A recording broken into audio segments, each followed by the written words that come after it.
Okay, welcome to this session, Escape the Corporate Grind. This is for you if you are interested in starting your own online business without overwhelm. And we're going to give you a very practical workshop. This is for professionals who are ready to take control of their careers. It's myself and Denise Chester who will come in a minute. I'm just going to do the opening here and just let you know a little bit more about ourselves. And we're both entrepreneurs as well as business coaches and leadership coaches. So we've got a lot of years behind ourselves, as in like working in a corporate, but then also transitioning into entrepreneurship. So here is Denise. I'll introduce her in a minute. Just to let you know, there's many people that this has worked for. A lot of people that we work with have successfully transitioned from their corporate career into entrepreneurship. And here are just some examples. And then I've just created a list here in terms of, well, who's it work for? It's for people who want to become their own consultants. So I moved over from management consultant, leadership consultant, continuous improvement, process project manager into then my own consultancy. Then we work with other coaches, therapists, people who want to go into well-being, or maybe you want to teach about love, relationships, parenting, money mindset. There's loads of different areas that you can actually move into. So basically, this will work for you if you want to create some sort of coaching, some service-based sort of online business. So we wouldn't really teach you about e-commerce or sort of products that you would sell online, so real products. So that's not really for you. So if you are someone who's looking to move into service-based knowledge business, then this is absolutely the right workshop for you. A bit about myself. I am Sabine Matharu. I'm also the founder of the Empower Me Hub and a business strategist. So I do work a lot with entrepreneurs who are transitioning from corporate into entrepreneurship, but also entrepreneurs who have started, they have already got an idea, or they've already have an offer out there, but it's not quite working. So we actually looking over their shoulder and see what's working, what's not working, why is it not working? Let's go and fix it. This is a bit of my story. I was working in a corporate job, a 9-to-5, and then I came out of the 9-to-5. I kind of did it pretty abruptly, probably not what I would recommend, and we'll talk about this a bit later as to how do you best get started. My story is I was pregnant with my second child, and then for me it wasn't feasible anymore to actually go back, and I decided actually I could just set up my own leadership consultancy, and that's what happened. And then further down the line, I had many more ideas. I opened a second business. I wrote a couple of books, went back to corporate and started to inspire other people with empowerment, leadership training, with well-being resources. So I did sort of branch out, and I kind of went back 360 degrees. And I also work with entrepreneurs who want to do the same. So there's a lot that actually happened in that time. And I have to say, it wasn't always plain sailing. It was sailing. It wasn't smooth. And what Denise and I are going to share with you today is actually some of our stories of the pitfalls, the false beliefs that we had when it came to, let's just start the business. It's going to be fun. Obviously, we can be our own bosses. However, just know that it does take hard work, dedication, consistency, and a system and a strategy. And that's what we're here to tell you about today. Over to you, Denise. Welcome. Thanks. Thank you, Sabine. It's really great to be here. I'm really excited for today's session. This is a topic that's really close to my heart, and you'll understand why as we go through my story. I am a mindset and business coach, and I help entrepreneurs with online businesses go from 0 to consistent 4-figure months. I help them really transform themselves from the inside out. I help people become the version of themselves that they need to be in order to create the kind of business that they want to have and to build the life that they want. So I'm using a combination of tools that are conventional, sort of powerful mindset coaching, but also somatic body work. And I teach very simple business systems. And Sabine and I are both going to talk about this as we go through as well, that in the beginning, you don't need everything that you think you need. So I focus very much on setting up those very simplistic systems that people need to get themselves going in the very early days of their business. So like you, Sabine, as well, I work with people that are either at the beginning of their journey, but also those that might have been at it for a year or 18 months or even a couple of years, not quite getting the business going, not getting the leads, not getting the clients, not getting the income. And the reason I'm so passionate about this is my story, because this is exactly what I've been through. If you want to move on so the photos in here, I use these to illustrate the journey, my own personal journey that I've been on in my entrepreneurship journey. So the photo of me on the far left, I worked in corporate. I started my career in corporate, spent a few years in there, and eventually decided to leave and start my own business. At the same time, I had my first baby as well. Now, I qualified as a nutritional therapist and a personal trainer. The photo that you see on the left is me having a photo shoot for my business, my health business. And I was terrified. I discovered after leaving corporate that I had no self-esteem, no confidence, no self-belief. Trying to get this business going, didn't have a clue what I was doing, didn't know what to think, didn't have any belief in myself, and found it all very, very difficult. I was very good at what I did. I had clients, I had an income, but I couldn't recognize it, those imposter feelings running rife. So I have been on quite the journey myself. That first business, I ran it for a few years. I just couldn't get it to where I wanted to for various reasons that we're going to talk about. So I left, I shut it down. I went retrained and went into another industry completely. Long story short, I came full circle and did a lot of work and got a lot of help and a lot of support, a lot of guidance, and set up my second business. And I use these photos to illustrate the complete transformation that I've been through, from somebody that was terrified to show up on social media, terrified to speak at meetings, terrified to network, to being someone that's top right picture, happily all over social media, showing up, very confident, built a successful business. Not only do I put myself all over social media, I'm a guest speaker, I run live events, and that the photo in the bottom is to show that getting out from behind the laptop and meeting people, running events in person is something that I could never have seen myself doing back in the early days. Something that I do on a regular basis. So my journey, my story is exactly what we're going to be talking about today. But this is what I wish I'd had sort of 18 years ago when I set up my first business. So shall we move on? So today, what Sabine and I are here to do is really to keep it real. It's to talk through some of the frustrations, yes, the challenges and the obstacles, but also to talk to you about the potential, the opportunities, which are limitless, really, if you have the right mindset. And in the beginning of your entrepreneurial journey, in the beginning, you're going to be faced with many people telling you that this is what you need. You must have a website. You must build your personal brand. You need this funnel. You need this sales system. And we want to cut through all of that noise and show you exactly what you do need and some of what you don't need in the beginning, in the early stages. Perfect. So, well, what is the landscape right now? This is I know this is happening in the corporate world right now. I'm still doing a lot of leadership training and consulting, and we know that the job security isn't there anymore. There are lots of redundancies, restructures, and automation coming in, and outsourcing, and a lot of jobs are going to low-cost countries. Then we also know there's a lot of burnout and stress. A lot of absences, and perhaps people having to take on even more work because some of the jobs have gone or been outsourced to other countries. Then the salaries feel stagnant, and whilst the living costs do rise, so there is definitely a squeeze there.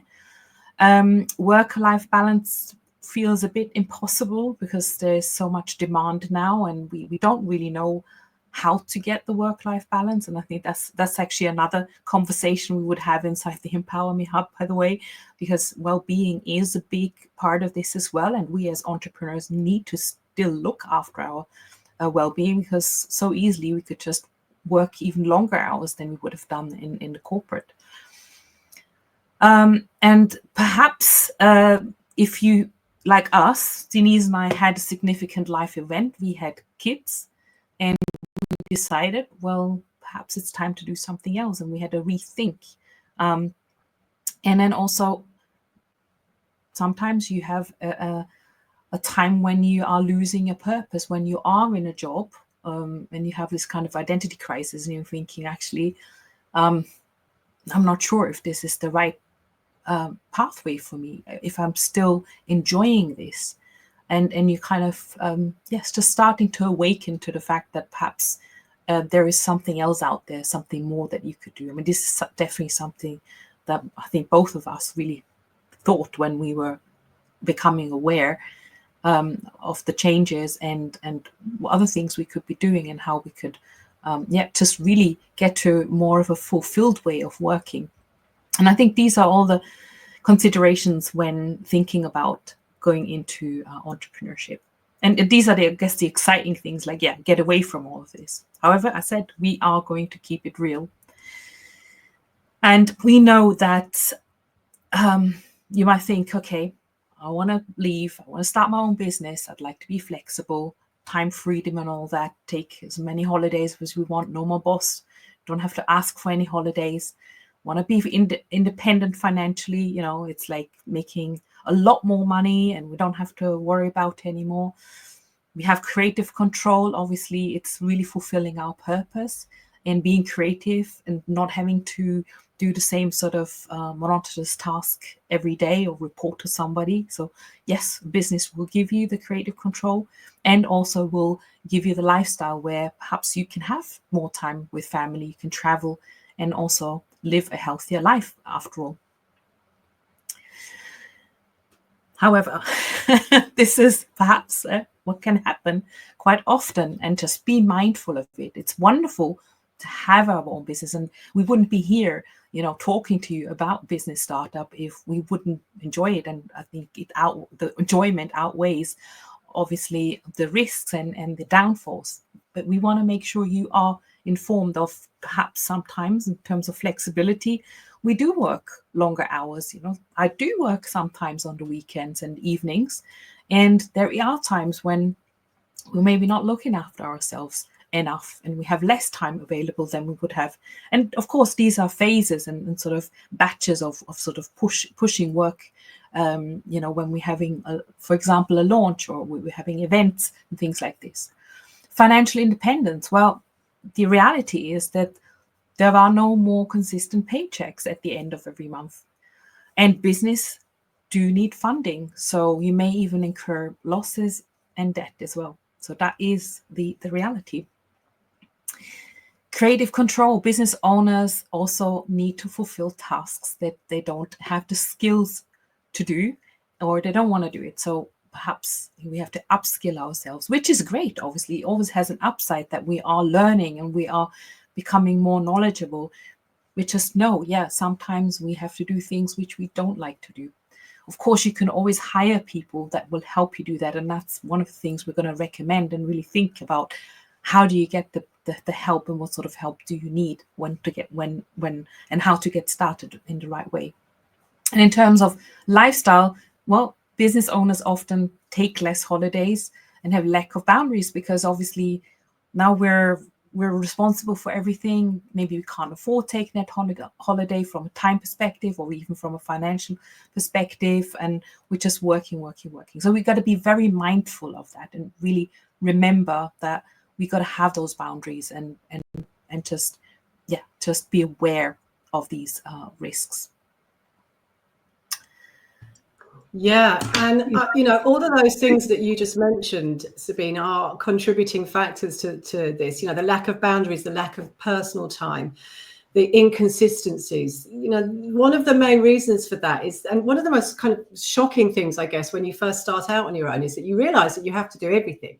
When you're in a corporate scenario, you've got teams, you've got a sales team, a marketing team, you've got the finance team, you've got the C-suite, you've got support staff.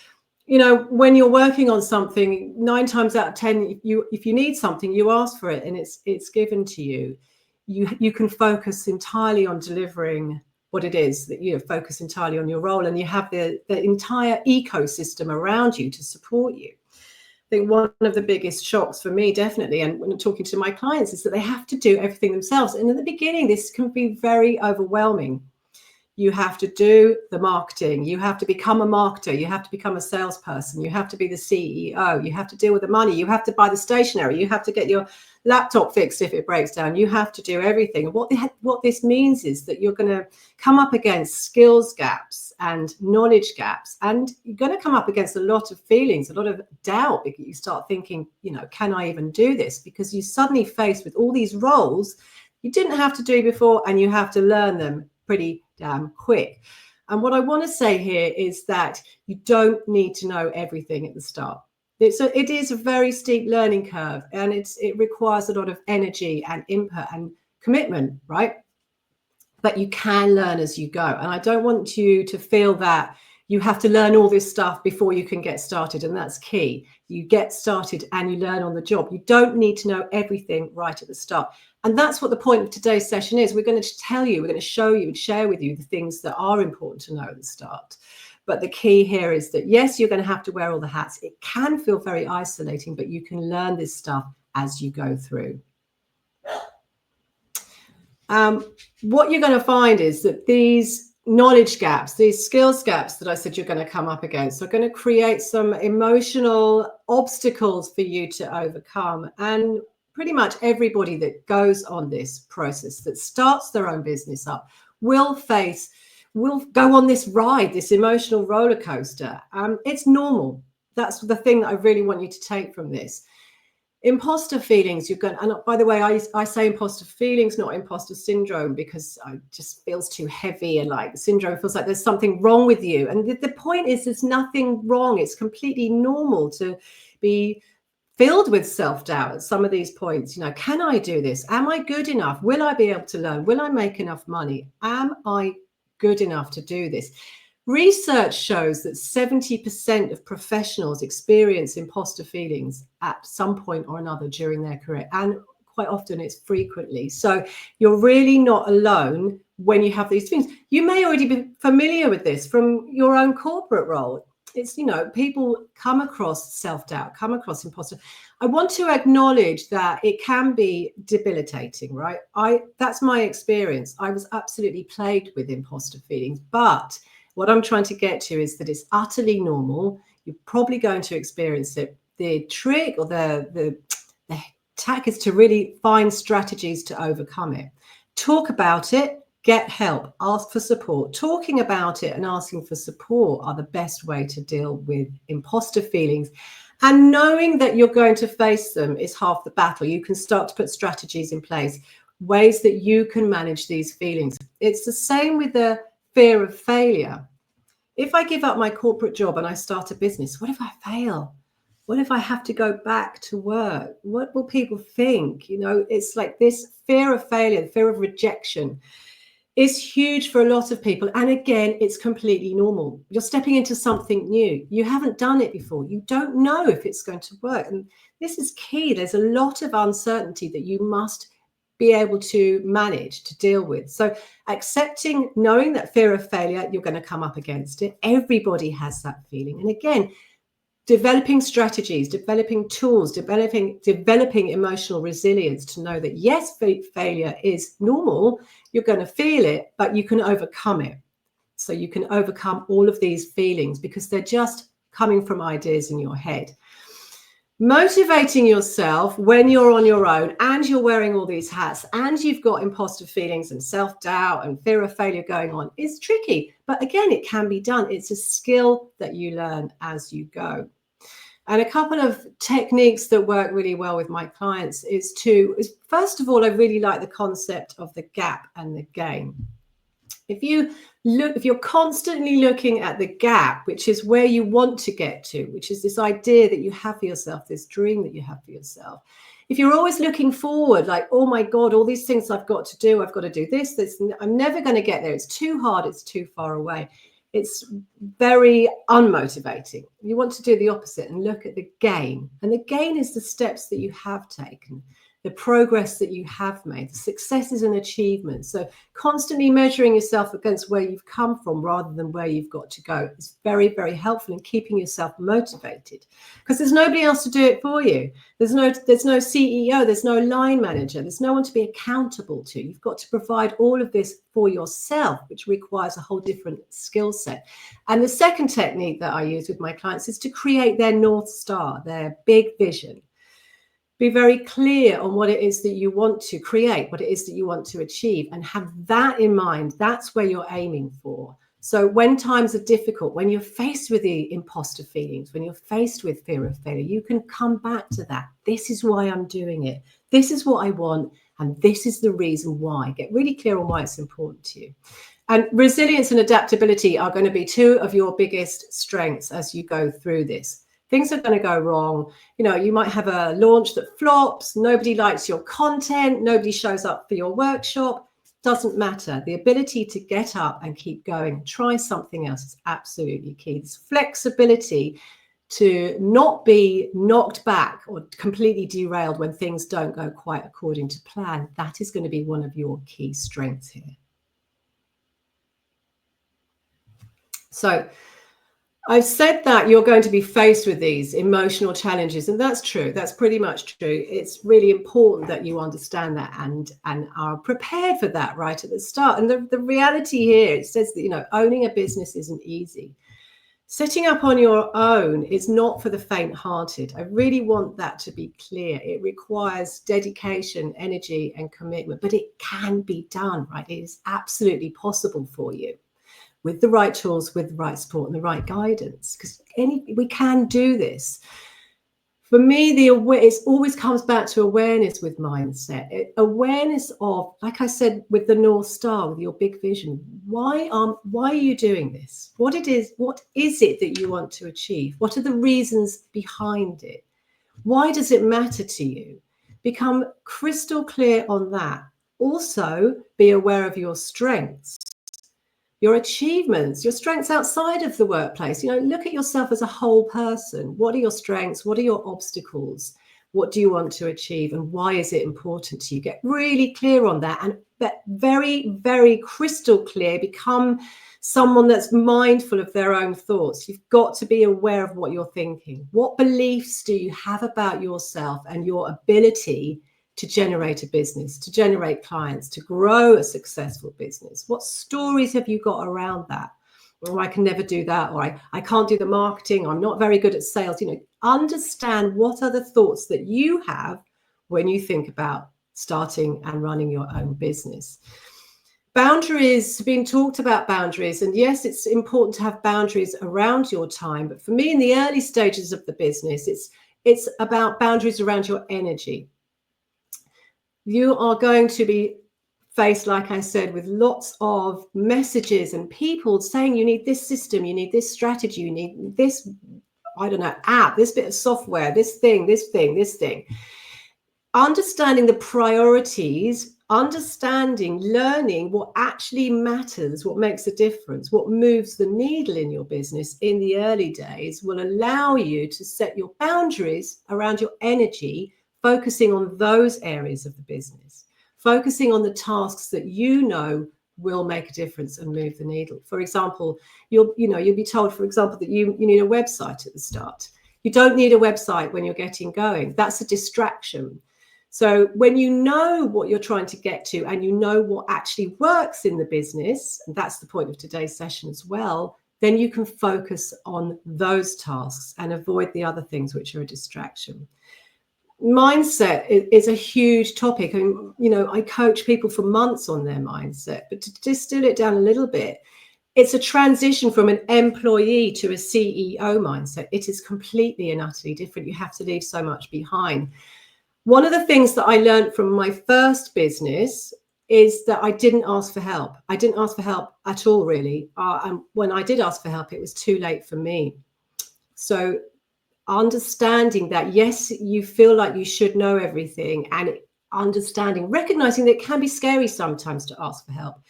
You worry that you're going to look incompetent. You worry that you might get help and it still doesn't work for you. But getting the right help is crucial. And I've said it before, failure really is part of the process. Shifting this mindset from failure being something negative. I think, we've all gone through the school system where you fail a test, you fail an exam, you fail on sports day. Failure is something bad. It's something constricted. It makes you feel negative. So we can change that mindset. Failure is just feedback. It's just data. It's just telling you what worked, what didn't work. This didn't work in this way at this time. So embracing failure as part of your process to success. There's no success without failure. And if there's one thing that you take away from this, it's that all the growth is going to happen outside of your comfort zone. Yes, I know that's a bit of a cliche, but it's true, and it's worth repeating that the best thing you can do for yourself is to become comfortable with discomfort, because everything good is going to happen when you push yourself. If it was easy and comfortable, everybody would be doing it, right? So the people that succeed are those that develop the tools, the strategies, whatever they need, the techniques to push through that discomfort, to sit with it and to keep going. So it would be helpful then to start small. You don't have to go diving in at the deep end and quit your job and start overnight. So our recommendations is to choose a business model that works for you in your current circumstances and expect to work without an income. I say to my clients to have 2 years of financial resources put aside. If they want to leave their work, you must get on board with this idea that there's a lot of work in the beginning and you may not see returns immediately. It could be 6 months, could be a year or more. When you know these things, you can prepare in advance and put strategies in place to deal with them. Should we move on? Okay, sorry. Reframing success. So part of this whole reframing of the mindset is changing what success means to you. So in the corporate world, success is usually about the measurables, the job titles, the promotion, the pay rises, the projects that you worked on. Is that what is driving you, though? Often people find that when they get to a point in their career, they're very successful in their corporate role. They've had the job titles, they've got the status, they've got the financial income, and yet something missing, something calling them. They want to make an impact. They want to create something. There's a dream that they have. Things shift. You're no longer working towards those same goals that you had before. It's really important as part of that clarity, awareness piece that you understand what success actually means to you. Is it creating a business that gives you a comfortable income but allows you to spend way more time with your family, with your children? Is it creating a business that you only work 6 months a year and you take the other 6 months off completely? Is success for you working out the back of a camper van as you travel around the world? Becoming very clear on what success actually means for you now is an important part of creating your vision, because that's what's going to keep driving you forward. And that story I told you earlier about me and my first business, which eventually I shut down, part of my problem about showing up, this absolute terror I had of being on social media or of speaking up in a meeting or of public speaking in general, came from the years that I'd had in the corporate sector, where it was utterly drummed into me as a young woman that professionalism was like the thing. You cannot be unprofessional. So when I started to set up on my own, everything I did felt unprofessional. I felt completely paralyzed with fear because of that. So it's really important to understand that as you move away from corporate into creating your own thing, those rules no longer apply. Of course, you want to have integrity and be ethical and, all of those things that normal good humans are, but you can remove the straitjacket of corporate professionalism and decide what success looks like and who you want to be in your new business. So being very clear on your vision and what success actually means to you now is a big part of this whole mindset shift. Let's move on. So to kind of summarize those, the key takeaways for you really are: self-belief is so crucial here, because like I said in the beginning, there's going to be a lot of work. There is going to be very few or no clients and income. And we talk about this being a long game, but it's not just an intellectual concept, it's real. In the beginning, you have to be prepared to be patient. Or another way of putting it is seeing the work that you're doing now as laying the foundations. And there's a very common analogy about planting a seed and nurturing it.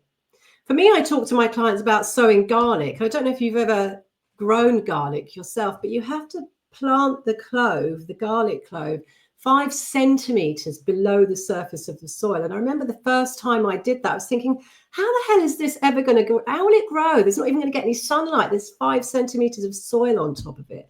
Nothing happens for months. And then you get the green shoots and you end up with all these massive garlic cloves. My point is that there will be a period of time where it feels like nothing is happening, nothing's working, nothing is growing, but it is. It really is, because when you're committed and you do the tasks that move the needle, if you're consistent, if you keep showing up again and again and again, even when it feels like no one's looking or no one's listening, that's the foundation. And eventually this stuff pays off. So patience and recognizing it's not going to be an overnight success. It just doesn't happen that way. And so, of course, you need resilience. You need to be able to adapt. Like I said before, things are going to go wrong. You're going to have offers that don't generate any sales. You're going to launch courses that may not have any takers.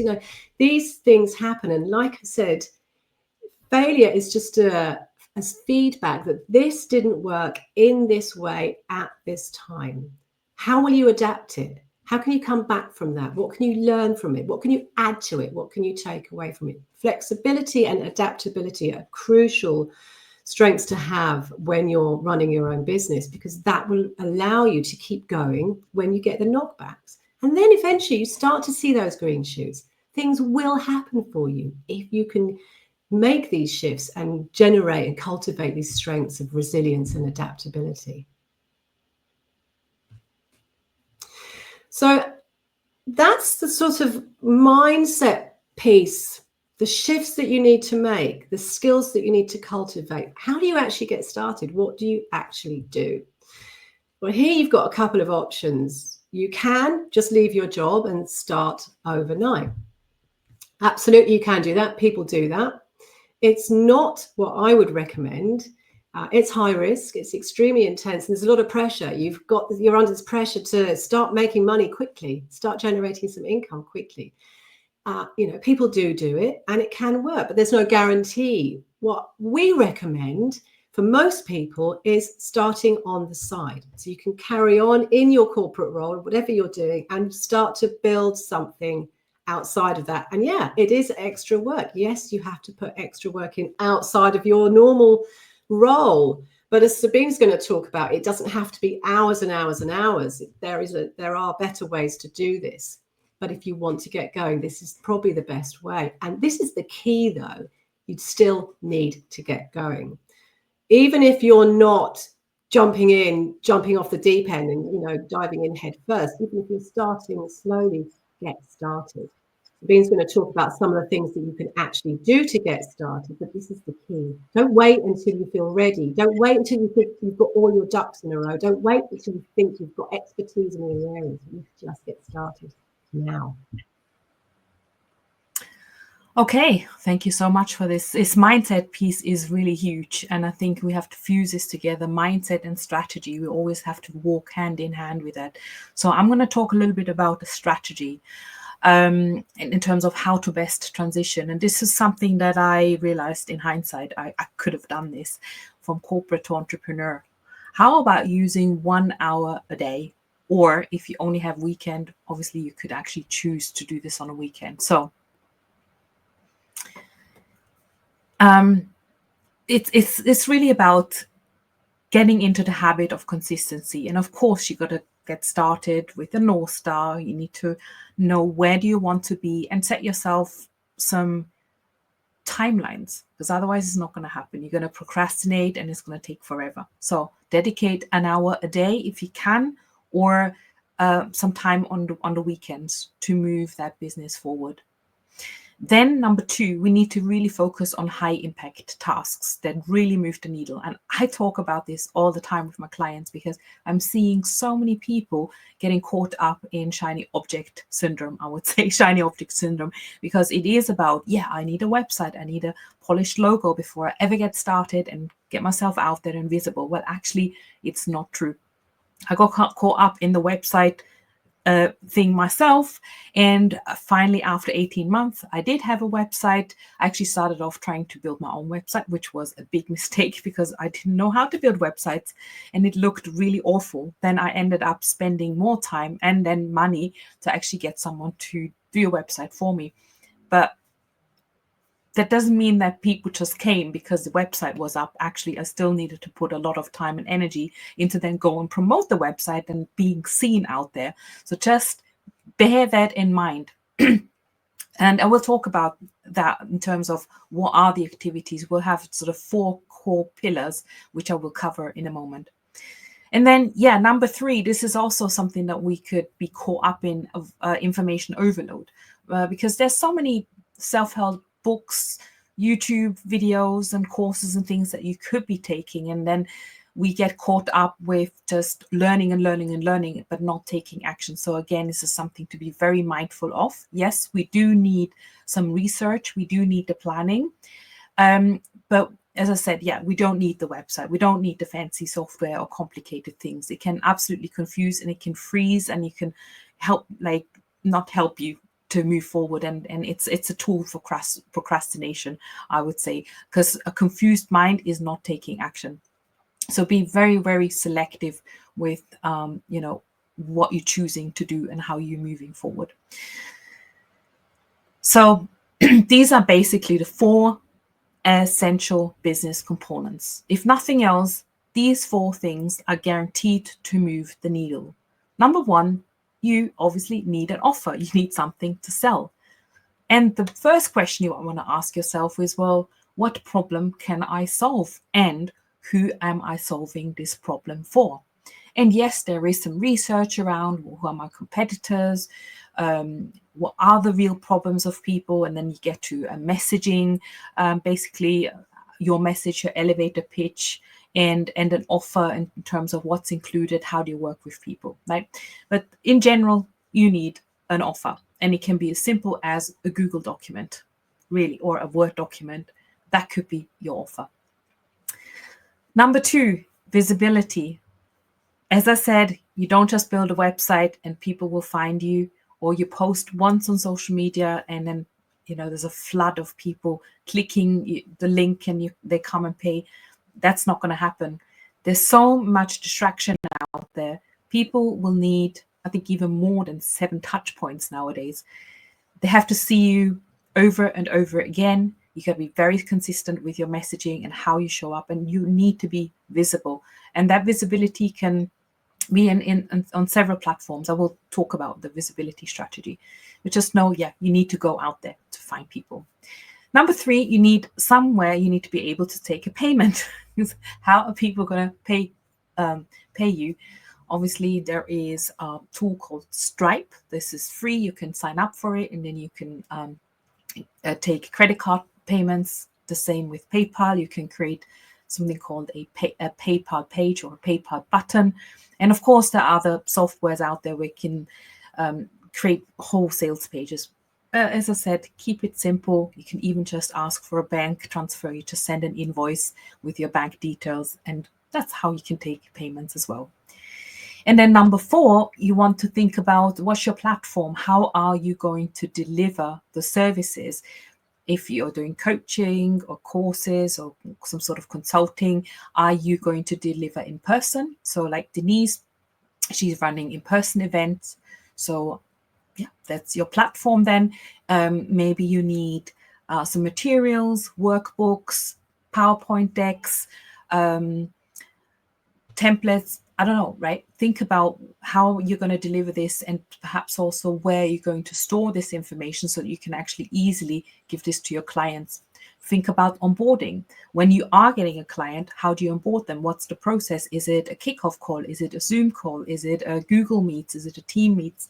So just work these things out and know what you're going to be doing at every stage when it comes to delivery.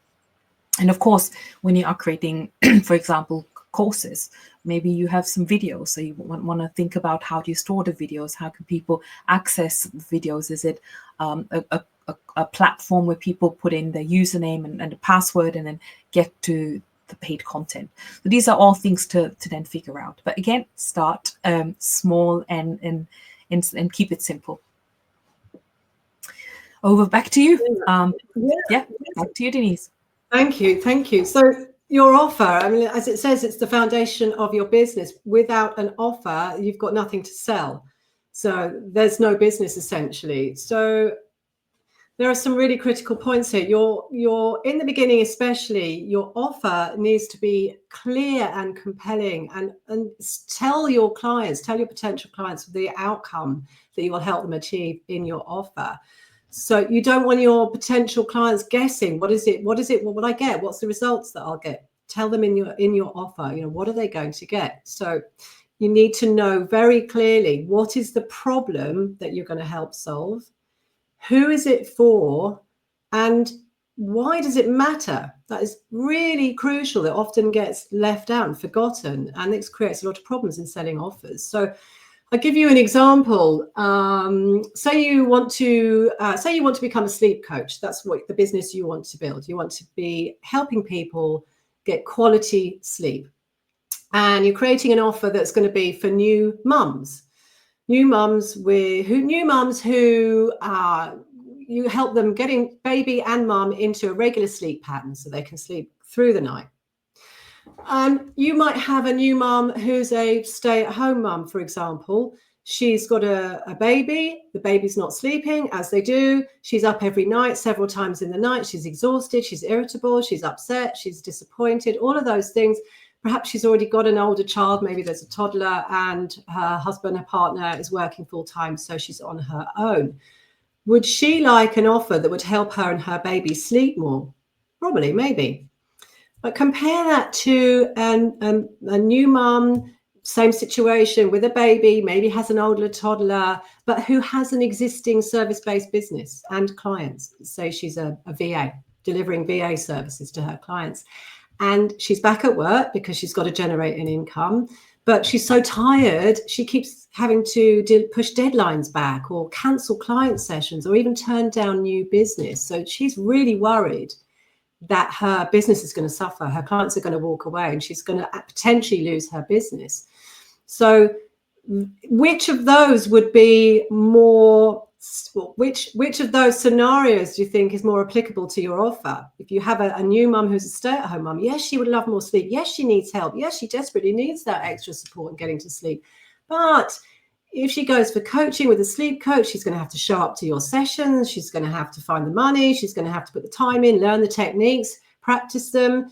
That might actually feel like more work for her. Maybe that offer's not quite suitable, but the offer for the mum that has a business that she's scared it's going to go under, or she's not delivering to her normal standards, she really needs that help. She really needs you. So that why is really important. It's a crucial difference. And what differentiates your offer? I'm a mindset and business coach. There are thousands of mindset coaches. There are thousands of business coaches. There are very few new ideas. So within your offer, the thing that you're delivering, the problem that you solve, you have to have some kind of differentiating factor. Now, there are lots of mindset coaches. There are lots of business coaches. I do both. But I also work with the body. I do some somatic stuff, some physical intelligence stuff. A lot of the things that I teach are neuroscience based, around neuroplasticity. So those make me different. There aren't many people doing what I'm doing, teaching what I'm teaching in the way that I do it. In fact, there isn't anybody else doing it that way. So that differentiates me. So you must have a very clear offer with a very clear and tangible outcome. I help new mums with an existing service-based business get to their baby and them sleep within 3 months so they can continue to deliver their services to the best of their ability. What is it that you're doing? Who do you help? And why is it important? What's your differentiating factor? And in the beginning, it's likely that at some point you'll develop your suite of offers. You might have low ticket, mid ticket, high ticket, premium, whatever.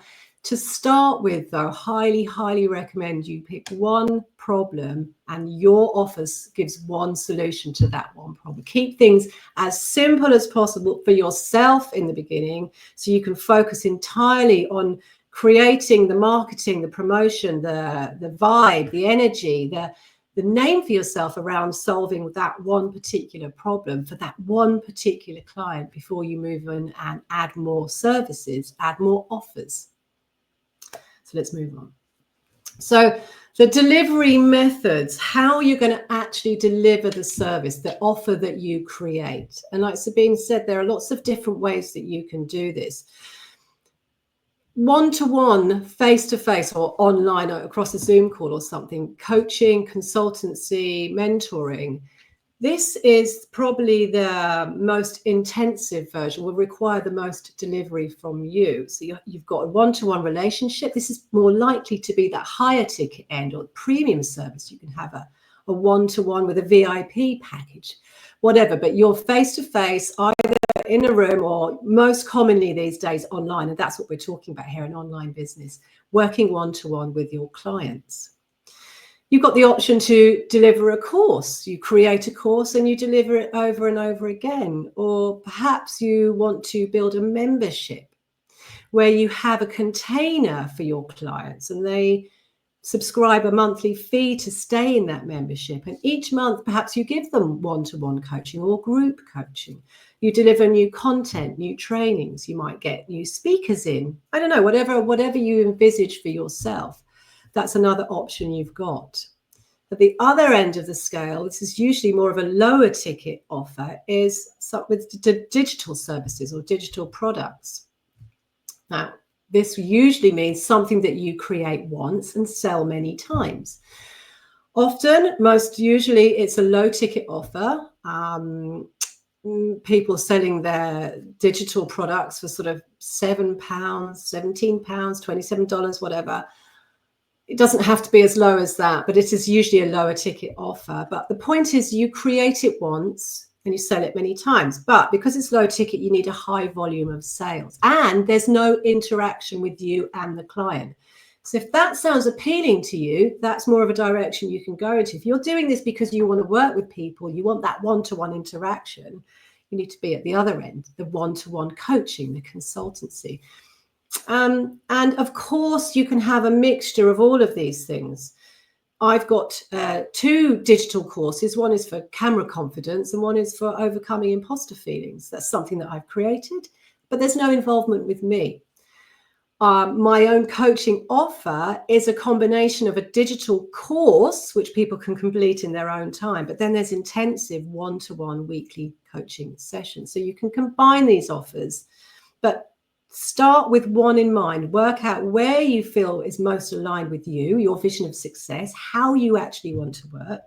Remember, this is a business that you are creating. So create the business that you actually want to run. If you don't like working with people, create digital products. If you love working with people, do the one-to-one or the group stuff. So make the decisions based upon what will work and what's aligned with what you want to achieve for yourself and your business. Thank you so much, Denise. You've really explained this very, very well. And I wish I had you as my coach many, many years ago when I started, because I was confused about what I should be offering and how it's all working. And the fact that, if there are ways to have recurring revenue streams and that one should have that as well. And also a way to leverage your time are the digital products or courses, and having a bit of both for me is now ideal. I started off with coaching, consulting, one-to-one, and I think it is a great way to get started because you don't have to have a lot of technology set up, but then you can actually work your way through and use some of the other tools and add that into the mix as well. So how are you now going to get visible and sell these courses? So here is a little diagram that I've created. And I just have to say, look, we all think we need to become now TikTok and Instagram influencers and all hip and all that, but I'm not like that. And I think, Denise, you're not quite like that either. And there is a way to actually become visible and sort of connect with the right people without all of this. And actually, social media can be very, very overwhelming. So here are a few other things that we can be doing. And also, it's not about quantity, it's about quality. Okay. So firstly, one way is obviously using social media, and definitely LinkedIn is a great tool to use, depending obviously on your audience. LinkedIn, it's great because we know there are a lot of professionals out there, and you can actually research them. There's there's everyone's got their job names and roles and stuff on there, and their background. So there's more insight on LinkedIn than on other platforms. Whereas, like, for example, Facebook and Instagram, they're a bit more social. But obviously, we can also run ads on all of these platforms. So there is a way to, we call it organic outreach, to organically network with people. Then we can also run paid ads as well. Really, what you would do is you would share insights, your own insights, your content. You would write about your expertise and connect with potential clients that way. And it's always about connecting first, providing some free value so that they can see, oh, I probably need this service, rather than just sending a sales pitch. That just doesn't work. Secondly, you could get involved in several communities. There are different groups on Facebook, LinkedIn, and other platforms where there are communities. And again, it's about engaging. It's about connecting with people, having conversations, adding value, sharing your point of view. Maybe you're writing an article, you could share that. Maybe you want to do a video, you could share that. It's really about leading with value. Number 3, strategic partnerships. Collaborate with aligned partners for mutual growth. That's what we're doing here, Denise and myself. We are partnering up because we're doing something similar. We have similar audiences, and we know that we can actually add value to each other's audiences. And also, entrepreneurship can be very, very lonely. So make sure you do have people around you, even if it's going to a networking event. Again, it's going to help you get visible, but also it could create strategic partnerships. It could be someone, you could collaborate with someone who does complementary business, who again has the same audience, but they're doing something slightly different. And maybe you are going to solve a problem which the other person can't solve. Like, this is what we've done with the Empower Me Hub. Whilst I can teach about business and I could do leadership stuff, well, I know that people also need well-being support, or maybe parenting support and illness support or divorce support. And that's why I'm bringing different partners into the Empower Me Hub who can speak about this. And so my clients are very happy clients, because now they can tap into other resources which I can't fulfill on my own. So again, it's really about tapping into each other's audiences and supporting each other. And then, of course, we have referral and requests. Don't underestimate, once you have a client, ask them, would you be happy to refer me? Do you know other people who need my help? Maybe they need some more support.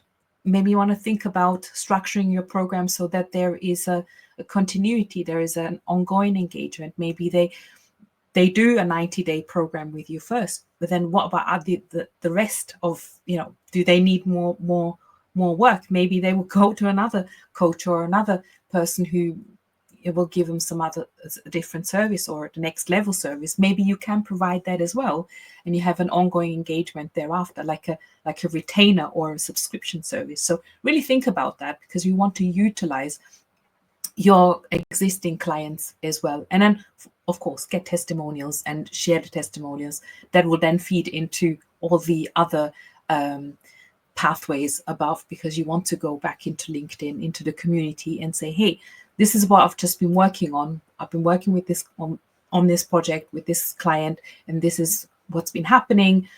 Storytelling, that's really important. Not just sales. It's about sharing what you're working on, sharing your stories, sharing your progression, your journey. Maybe you're stuck on something. Share that with people. Yeah, sometimes we do need to get vulnerable because we want to share that we're going to show that we're actually also real people and we're working through this. We are problem solvers, and we are on a mission, right? We want to share these things.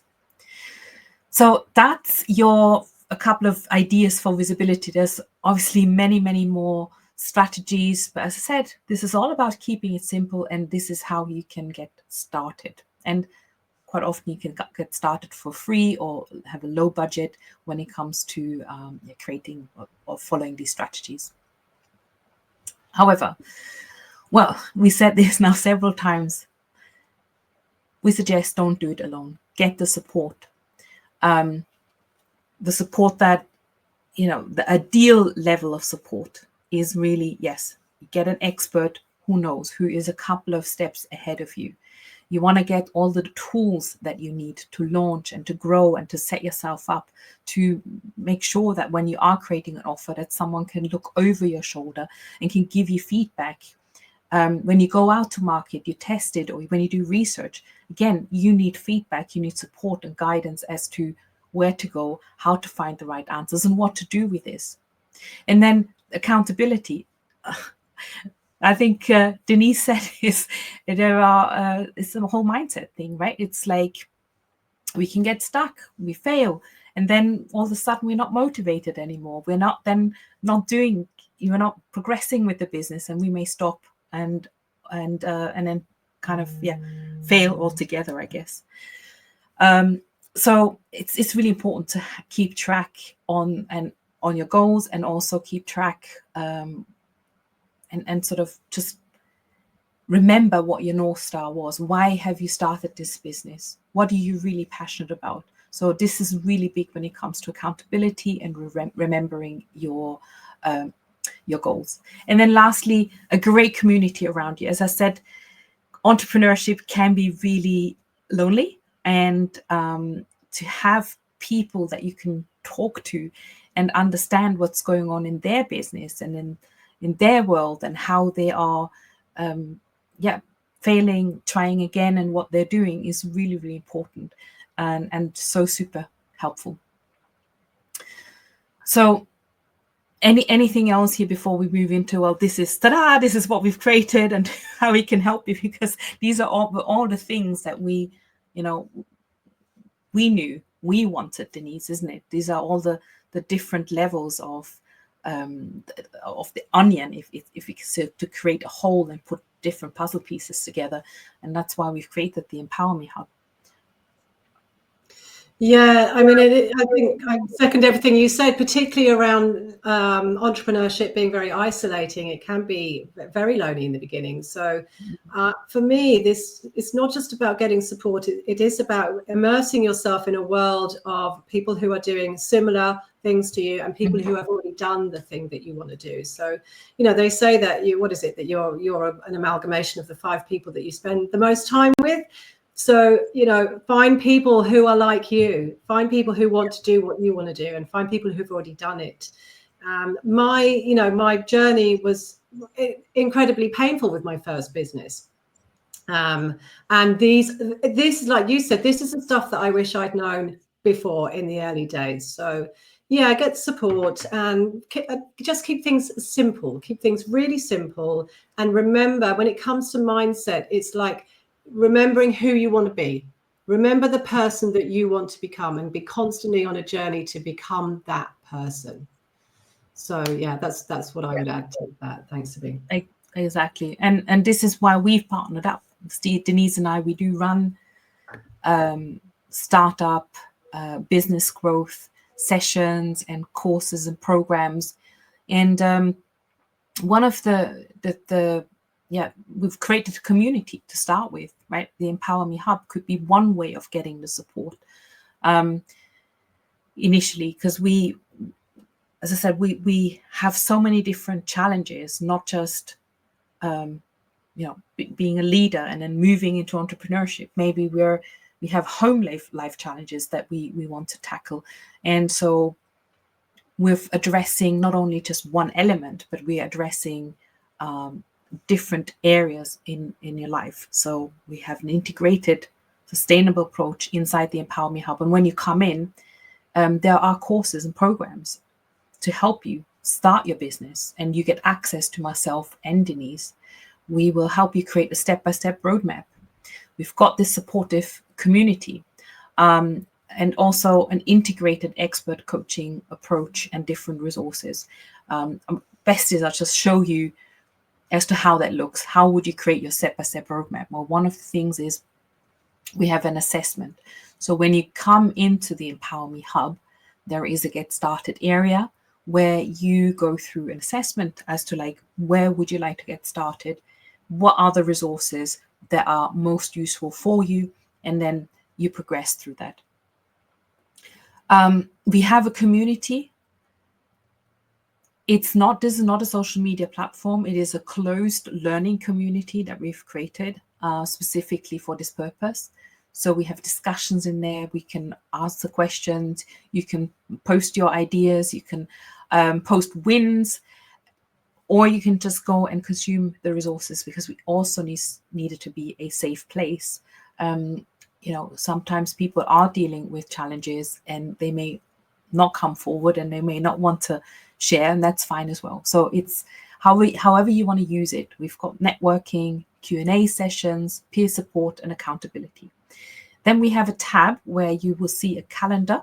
We have guest speakers coming in, and we always ask our community, who do you want us to bring in? What kinds of topics would you be interested in? So that's the brilliant thing about this community. We're actually working together to formulate this. It's not a fully ready-made and or polished space yet, because we can actually shape it together. We have round tables with speakers coming in. You can ask questions. We can have integrated discussions.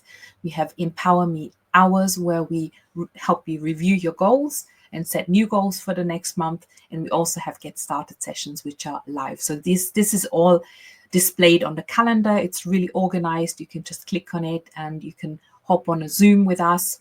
And of course, all the replays will be stored inside our vault. So we also have a classroom where we have all the event replays and other mini trainings with the workbooks, journals, meditations, coaching, Q&A, you name it. So there's a lot already in existence, and you can just go through in your own time as a self-study course, and you can join us in the live sessions. So one thing I haven't added on this screenshot is we have a new area for entrepreneurship. So you'll have different things like career, physical, mental, emotional well-being, self-leadership, team leadership. I've actually created now an area for specifically entrepreneurship, so that you will have access to myself and Denise inside the Empower Me Hub.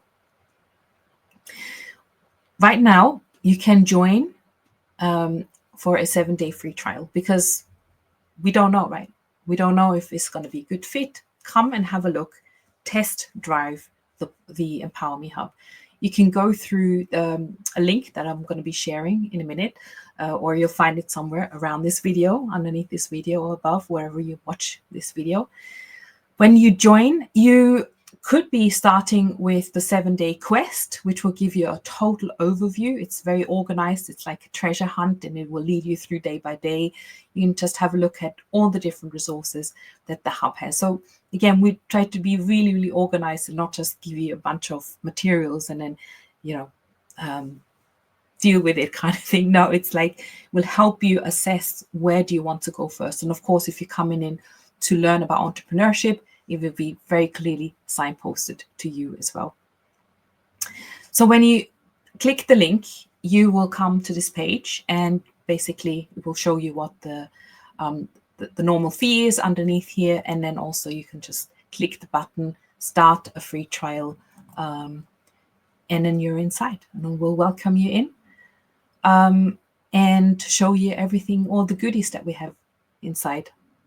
And of course, Denise and I will be there to support you there are additional resources that you can purchase. So if you'd like to join us and work with us a bit more closely, because we do run more intensive, intensive, I'm not sure if that's the right word, sort of more close working, where we can have one-to-one sessions and feedback and more in depth, and we can actually help you implement the 1 hour a day business model. Then we can talk about this as well. Denise, maybe just from you, a very last sort of golden nugget or any remark around how you're finding the Empower Me Hub and the pathway that's provided here.